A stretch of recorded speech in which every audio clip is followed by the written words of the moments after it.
Okay, we're headed out of Trinidad. We're going to be taking a ride onto Sarcillo Canyon Road about 14 miles up on Highway 12 going west out of Trinidad. We're going to 5 acres in La Garita. It's track 41 and there's power. The land is very mild, has tall pines on it. It's easy to get to. It's very near the volunteer fire department as well. You're only going to be about 20-25 minutes outside of town. And there's a mom and pop store up here called Ringo's. It's nice. They remodeled it. They've got a couple of gas pumps. So you'll only be about 10 minutes from that. So you have year-round access. There's no dues.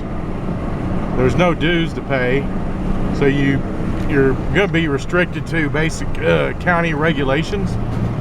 And anyway, I'll be showing the drive as we're going up. Take a couple more shots here on Highway 12, but the main thing is taking a ride onto Sarcillo Canyon Road. I forget the road number at the moment, but I'll show you that turn. I'll show you Ringo's and that turn, and then I'll show you some of the drive going up Sarcillo Canyon. You're only going to be going about, we're still heading on Highway 12 west out of Trinidad, and we haven't gotten to Ringo's yet, the grocery store I was telling you about. And then about a mile after the Ringo's grocery store, we'll be taking a ride on the Sarcillo Canyon Road. So we're driving along the Purgatory River Valley here. It's kind of hard to see down there. And you'll start to pick up the Sangre de Cristo Mountains driving here. And they look a lot bigger. Some of the river. They look a lot bigger. And since I'm driving, I'm not going to try to zoom in and show you how big they actually are. It's just real pretty. And there's a wildlife area that's very close to this property as well. It's only about 5-10 minutes away from this property we're going to. Now here's where you can start to see the Sangre de Cristos in the background here to the west. Most of those are national forest up there, especially about two-thirds of it going to the north. And Highway 12, it'll just keep taking you over the mountains, up to the mountain lakes, up to Cachara, which is a real nice place to go up and eat and recreate, ride bikes, hike up in the mountains, go to those tops of those peaks. You can even ride four-wheelers almost to the top. And what else?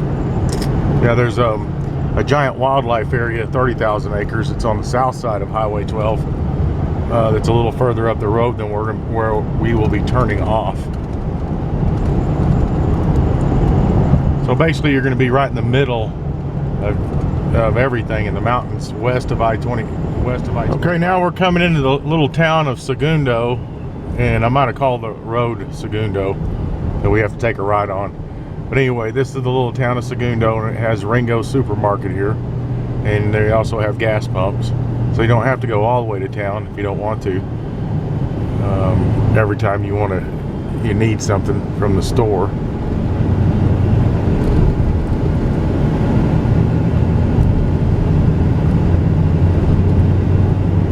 And about another mile up here, we'll be taking a right onto Sarcillo Canyon Road. And I'll show you that turn.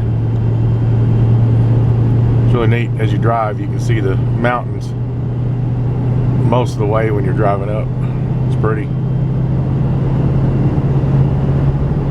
Okay, there's a bridge right here at County Road 41.7. This is also known as Sarcillo Canyon Road. And I'll be showing you the drive. It's about 7 miles up, and we have pavement for a couple miles here. And then about 7 miles up, we'll pass this little pond on the right-hand side, and then right after that, we take a right going into La Garita. We'll also see a sign that points you you can go to the wildlife area if you keep going straight instead of taking a right going into La Garita. And it is early spring. Well, it ain't even spring yet, so all the grass is brown and the trees don't have leaves on them and all that. Okay, we're coming to the end of the pavement, in which comes up about 4 miles. So we've only got about 4 miles of county maintained gravel road to go on. And you can see the tall pines starting. In this area, they start about 7,000 feet. And this property's right at 7,200 feet. And it's, like I say, it's really mild in terrain too. You can use the whole 5 acres if you want to. And there's something else I was thinking and I forgot. Anyway, we'll be going up here a little bit further and taking a right after the pond that I'll show you up here.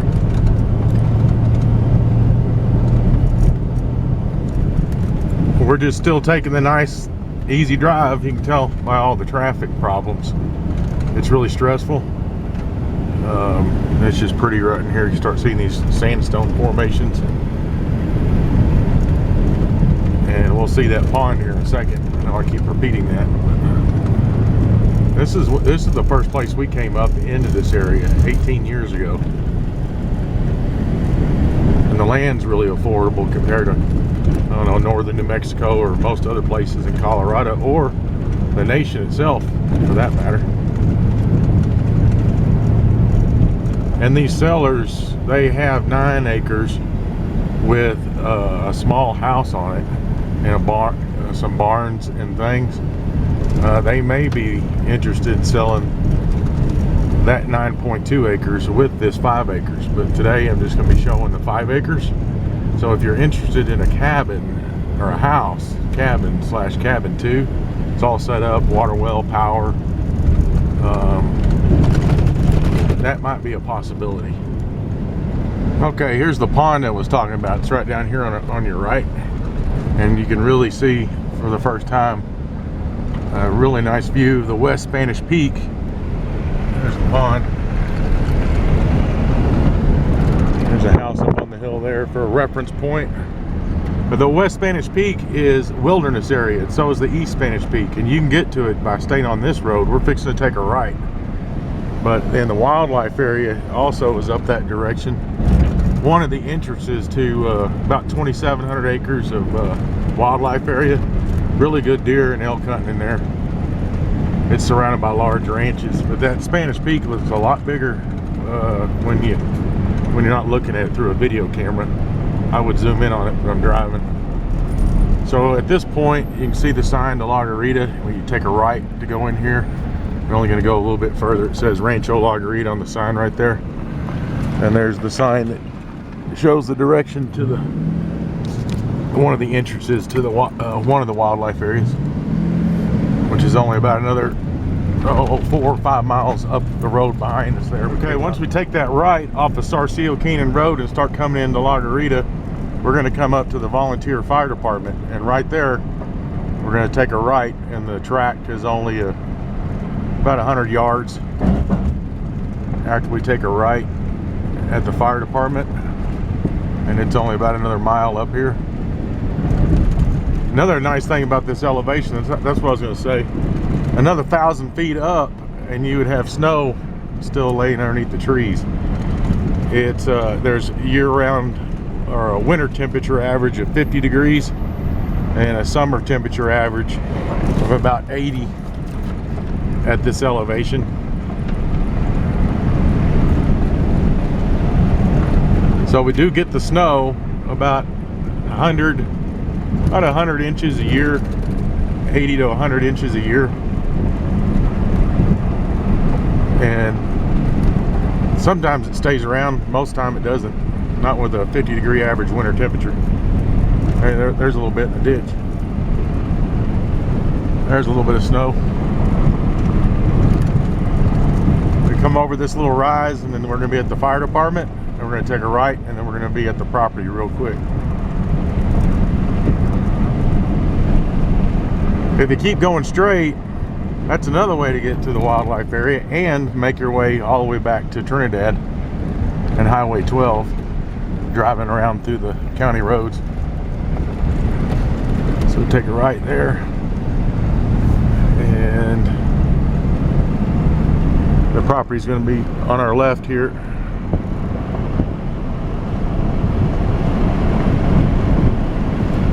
Nice mild terrain with big tall pines. Okay, let me get my maps out and take a look at where we're at. Okay, the top of a map's always north. So we're sitting on the western side of the property, and now we're looking to the north, and there's a green marker pin here for the southwestern corner of the property right here. And of course then it goes up through the meadow a long ways, long ways that direction. And you can see the rock face over there, and there's power back along there. So there's already a power pole back in here. This would be a good place for a house back up in here, in my opinion. And you have that, you see the rocks in the background there? That is, that goes along the eastern boundary line, goes along the front of those rocks. And there's a little creek bed, seasonal creek bed back in there. And that would be right here. Those white rocks, I can't hold it. Those white rocks right there. And again, we're sitting right here, looking across to the sandstone formations over there. So I'm just going to drive to this will be I guess the southern end of the property, the way this is laying. We're on the western boundary. Get my brake off.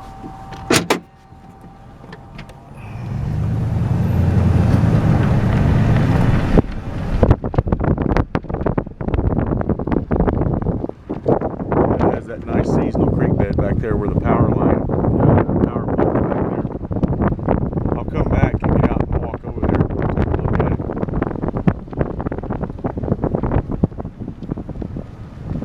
You see, there's nice trees on it.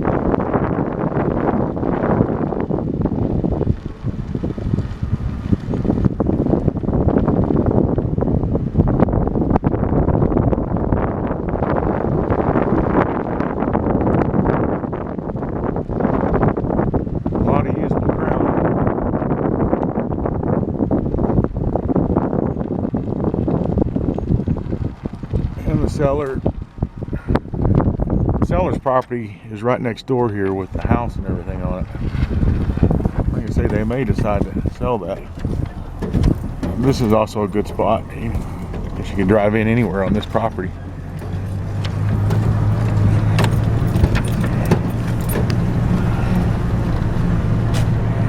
This would be a good spot for a cabin or something.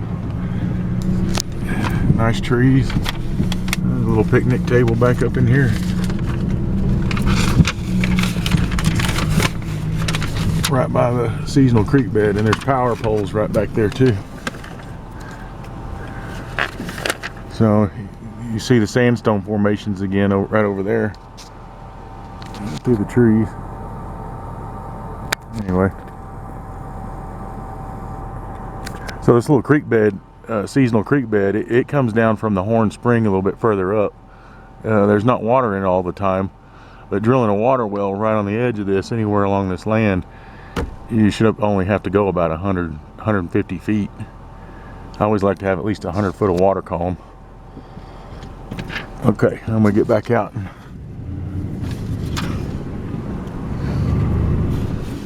Okay, just want to get out and take a look in this little canyon.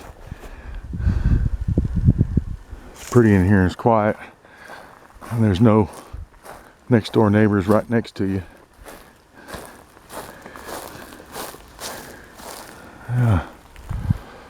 There's some willows down in there, so that probably pools up during rainy season and stuff. Great place to do a water well,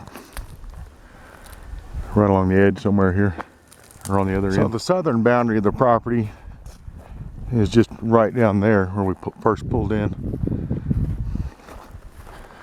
I'm just going to be kind of walking northwest through the property.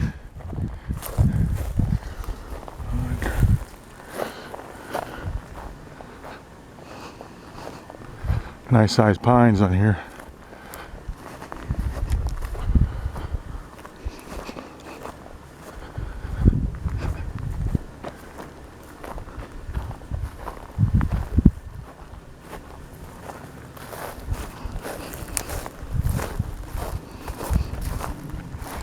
Easy walking. I like this little valley feature. Even though those sandstone boulders are not on the property, that's the eastern boundary line, they still be fun to play on.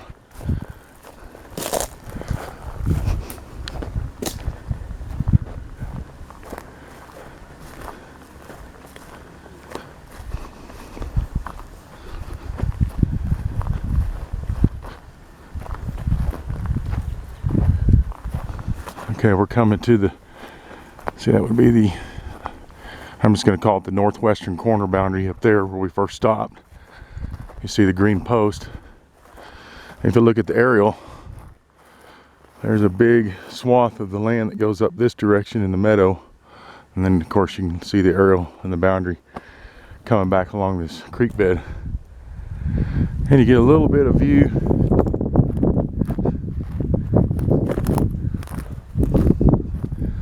Oh, it came down a little bit.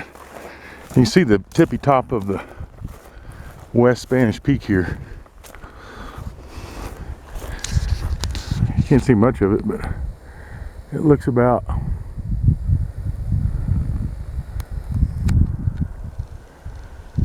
that big when you're standing here. With my camera light adjusted.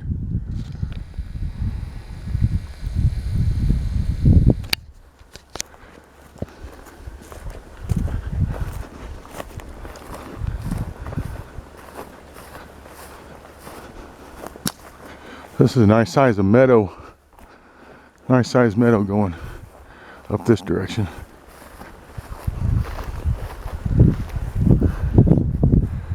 Here's that valley.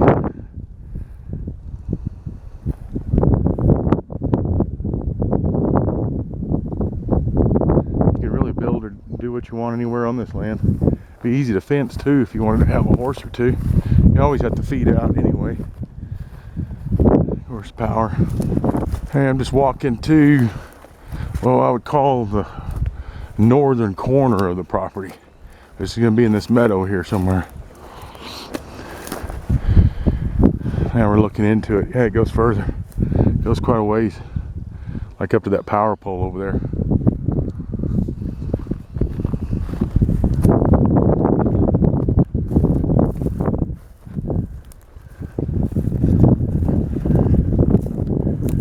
South into the land. And I'm gonna walk back to my truck and fly my drone over it, I think.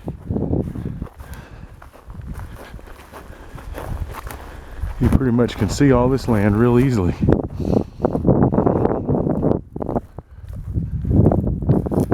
There's the northwestern corner marker we first pulled up to. And the lot line goes like that.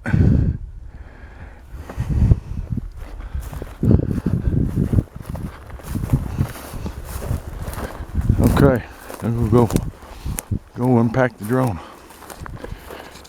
Okay, the property's facing the same, I mean the map's facing the same direction as the property goes. Property line goes along the creek bed down there. And we're about right here on the land. I'm gonna fly the drone up, just kind of take it here, you know, and go over here and come back and show you some of the surrounding mountain views when you're up above the hills here. Well, bad news. For whatever reason, my drone fires up, but as soon as I try to get it to take off, it won't fly. It just cuts the motors off. So we're just going back out. Oh, I don't know, I don't want to go in there. Yay.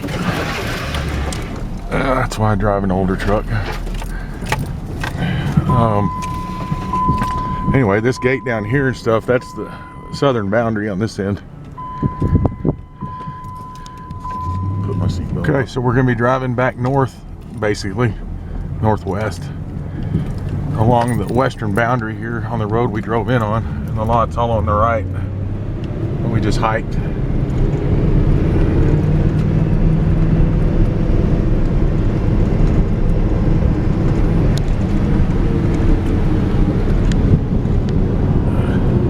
There's the meadow.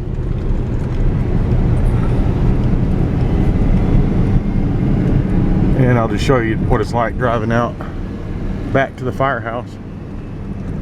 That's another nice thing. I mean, you got a fire department sitting right here.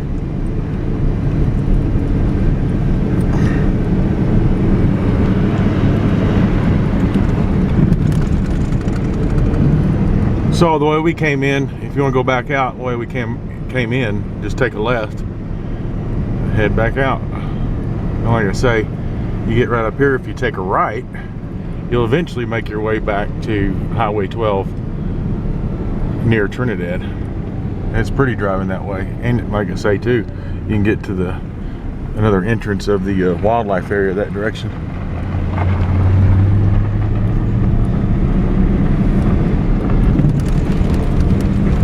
This is pretty when you come out of here too. I'll show you this real quick. I'll zoom in. I'll show you how big the Sangre de Cristos look like when you're driving out of here.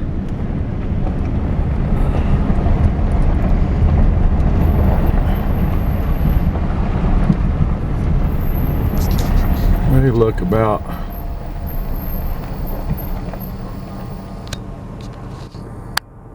that big when you're driving. Okay, I'm going to sign off. That's the end of the video. If you need any help with anything, please contact me. And be sure to, if you're seeing this video, you're on my website, ranchviews.com. Or if you're not and you're seeing this on YouTube, go to ranchviews.com. And I'll try to help you with anything I can with the mountain living and mountain property in Los Animas County, Colorado.